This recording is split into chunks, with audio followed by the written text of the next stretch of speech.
Good morning fifth class.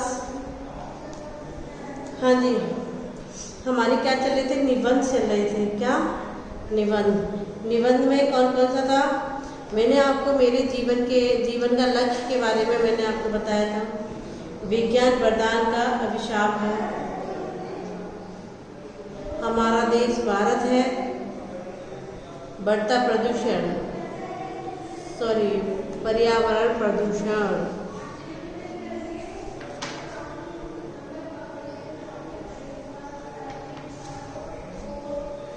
तो ये तो मैं आपको बोर्ड पे नहीं करा सकती, बहुत बड़े बड़े हैं, अगर आपको खुद करने पड़ेंगे। प्रदूषण के बारे में हो गया, या हमारा देश भारत है इसके बारे में लिखना, विज्ञान वरदान अभिशाप ये लिखना है, तो इसके बारे में आपको खुद ही लिखना पड़ेगा। मैं आपकी तरह सारा नहीं करा सकती बोर्ड पर, ठीक है। बाकी मैंने आपको पढ़ के मैंने बताया था ना, बढ़ता प्रदूषण आजकल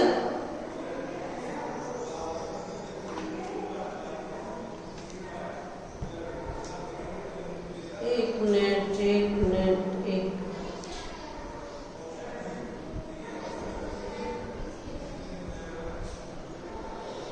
ठीक है। तो देखिए, पहले तो मैं आपको ना थोड़ा सा निबंध के बारे में, पर्यावरण प्रदूषण के जो निबंध आपको करना है उसकी थोड़ी सी रूपरेखा आपको बता देती हूँ, किस तरीके से करना है, किस प्रकार से करना है। ओके, तो मैं वही बोर्ड पे आपको लिखवा देती हूँ, फिर आप अपने आप कर लीजिएगा। उसके बाद मैं आपको चैप्टर स्टार्ट कर दूँगी आज।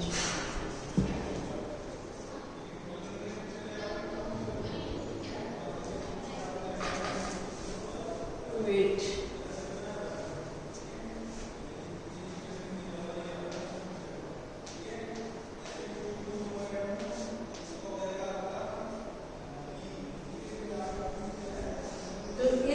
क्या करना है?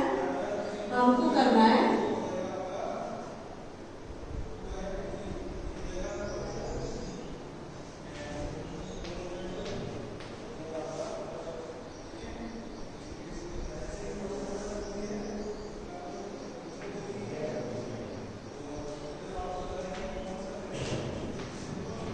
ठीक है। क्या है ये? पर्यावरण प्रदूषण। तो जब हम लिखने बैठेंगे तो कौन कौन से पॉइंट हमें डालने, वो पॉइंट मैं आपको बताऊंगी। सबसे फर्स्ट, प्रस्तावना,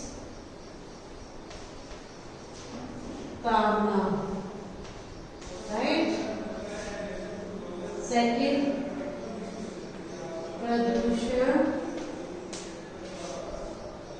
के प्रकार,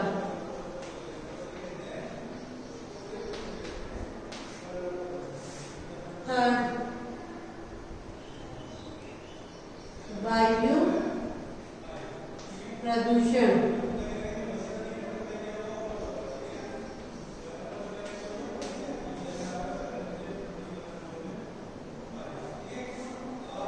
फिर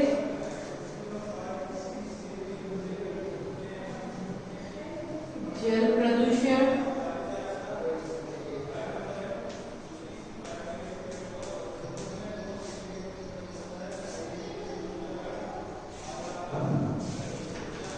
फिर उसके बाद में ध्वनि प्रदूषण, ठीक है। ये हो गया। ये पॉइंट बता रही हूँ आपको, पॉइंट डाल के करना है। मृदा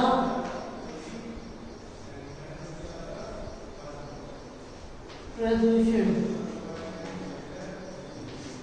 मृदा प्रदूषण के बारे में पता क्या होता है? किसको कहते हैं मृदा प्रदूषण? मिट्टी से अधिक फसल उगाने के चक्कर में उसमें अनेक प्रकार के रसायनों और कीटनाशकों का प्रयोग किया जा रहा है। इससे पैदावार तो बढ़ गई, लेकिन भूमि बंजर होने लगी। रसायनों और कीटनाशकों के प्रयोग से मिट्टी की उर्वरा शक्ति नहीं बढ़ी, लेकिन उसका दोहन बढ़ा है। इसके कारण भूमि प्रदूषण बढ़ रहा है। ये जो मैंने बताया ये इसका है मृदा प्रदूषण का। अब प्रकाश प्रदूषण।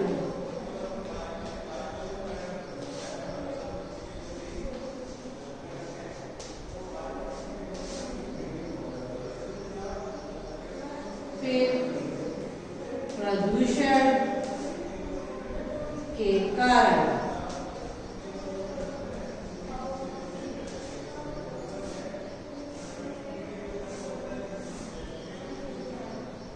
लास्ट है हमारा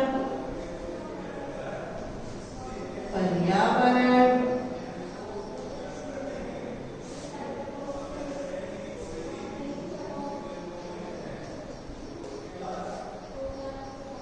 की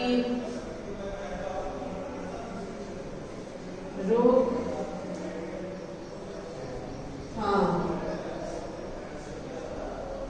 के उपाय।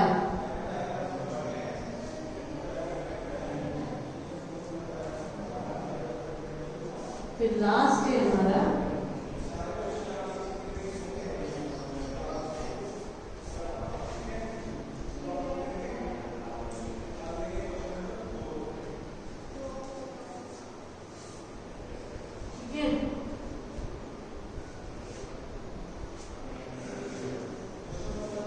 First, second, third, fourth, fifth, six, 7, 8, 9, 10 point है हमारे पर्यावरण प्रदूषण का निबंध लिखने के लिए हमें 10 पॉइंटों का प्रयोग करना है। उपसंहार में क्या लिखना है आपको? ये थोड़ा सा डिफिकल्ट लग रहा था तो मैंने तो बता दिया। प्रस्तावना में आप कुछ जो भी आपको लिखना वो लिख लीजिए। प्रदूषण के प्रकार बताइए, वायु प्रदूषण के बारे में, जल प्रदूषण के बारे में, ध्वनि प्रदूषण, मृदा प्रदूषण के बारे में आपको शायद नहीं पता होगा तो मैंने आपको बता ही दिया है। प्रकाश प्रदूषण क्या होता है वो भी बताया आपको। प्रदूषण के कारण बताइए क्या कारण होते हैं। पर्यावरण प्रदूषण की रोकथाम के उपाय बताइए। और उपसंहार में क्या करना है आपको? अपने पर्यावरण को साफ सुथरा रखना हम सबकी जिम्मेदारी है। ठीक है, तभी हमारी पृथ्वी हरी भरी और सुखद बनी रह सकेगी। मानव और अन्य जीवों की सुरक्षा के लिए पर्यावरण को प्रदूषण से बचाना हमारा सबसे बड़ा कर्तव्य है। इसमें ये सब चीजें लिखनी है आपको, सो प्लीज आप लोग लिख लीजिएगा। ओके, तो ये मैंने आपको करा दिया, क्योंकि इसके अंदर के बारे में लिखा तो बहुत बड़ा हो जाएगा, 3-4 दिन लग जाएंगे लिखाते। तो आप अपने आप करो, इसीलिए मैं आपसे बोल रही हूँ कि बुक परचेज कर लो, ज़्यादा बेटर होंगे। ठीक है, निबंध का आपका कंप्लीट हो चुका है, इसको मैं कर रही हूँ अभी इरेज, और अब आपका फर्स्ट चैप्टर कराती हूँ। ठीक है,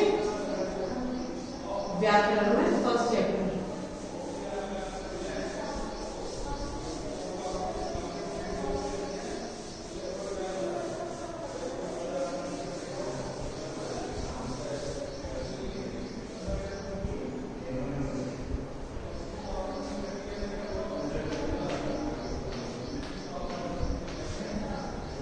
क्या है?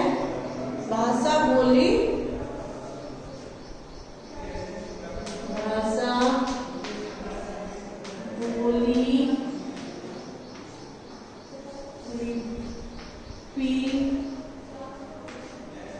फिर और व्याकरण।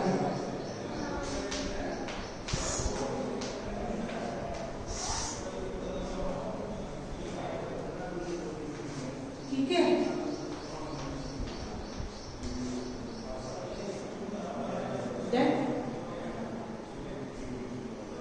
तो अब मैं आपको पढ़ के बताऊंगी, आप लोग सुनते चले जाइएगा। ठीक है, देखिए सबसे फर्स्ट हमारा है भाषा। भाषा वह साधन है जिसके द्वारा मनुष्य अपने भावों एवं विचारों को दूसरों के सामने अभिव्यक्त करता है तथा अपने भावों एवं विचारों को समझाता है। किंतु क्या आप यह जानते हैं कि मनुष्य को भाषा की आवश्यकता क्यों पड़ी? सृष्टि के आरंभ में जब भाषा का विकास नहीं हुआ था तब मनुष्य संकेतों व चिन्हों के माध्यम से अपने विचार व्यक्त करता था, लेकिन सभ्यता के विकास के साथ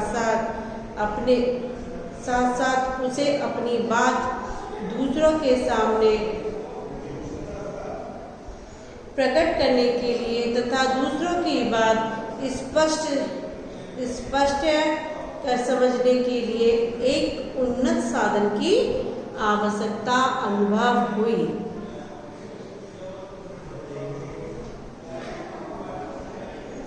है ना?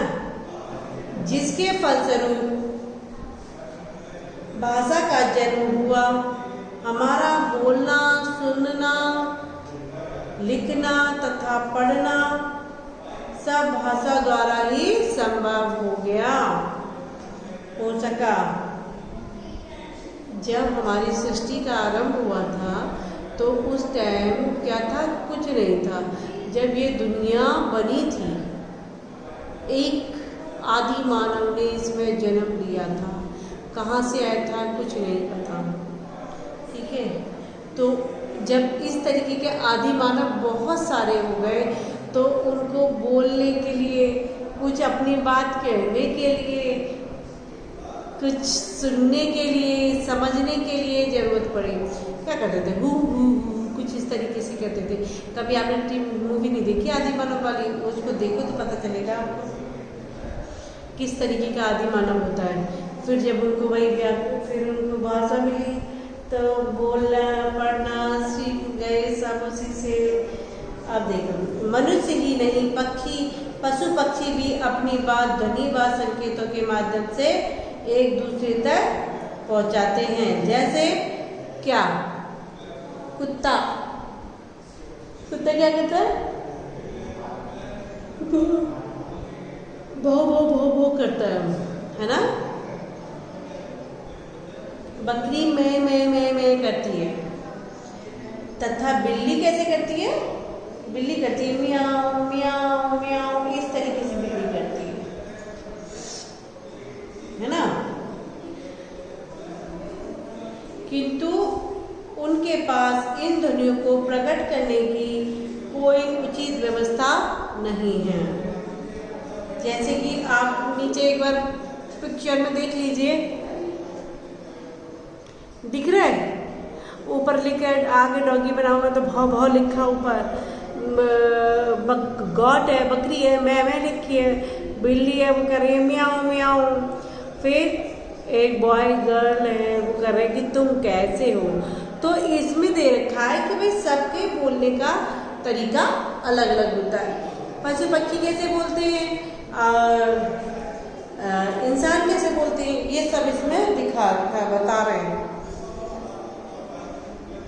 भाषा वह साधन है जिसके द्वारा हम उनके मन के विचार दूसरों तक पहुंचाते हैं और दूसरों के विचारों को समझते हैं। राइट? भाषा के कितने भेद होते हैं? भाषा मनुष्य अपने मन के भावों को 3 प्रकार से व्यक्त करता है, बोलकर, लिखकर और संकेतों द्वारा। इसीलिए भाषा के भी 3 रूप मिलते हैं: मौखिक भाषा, लिखित भाषा और सांकेतिक भाषा। राइट? मौखिक भाषा मुंह से बोलकर, लिखित भाषा लिखकर और सांकेतिक भाषा संकेतों द्वारा। जैसे कि जो मुख विदित जो लोग होते हैं, बोल नहीं सकते, देख नहीं सकते, सुन नहीं सकते, तो वो किस तरीके से अपनी बात दूसरों तक पहुंचाते हैं, है ना? इसको बोला गया। चलिए ठीक है। तो ये हमारा चैप्टर कंप्लीट हुआ। आगे मैं आपको लिखवाऊंगी इसकी डेफिनेशन वगैरह सब। चलिए, ओके, बाय, टेक केयर।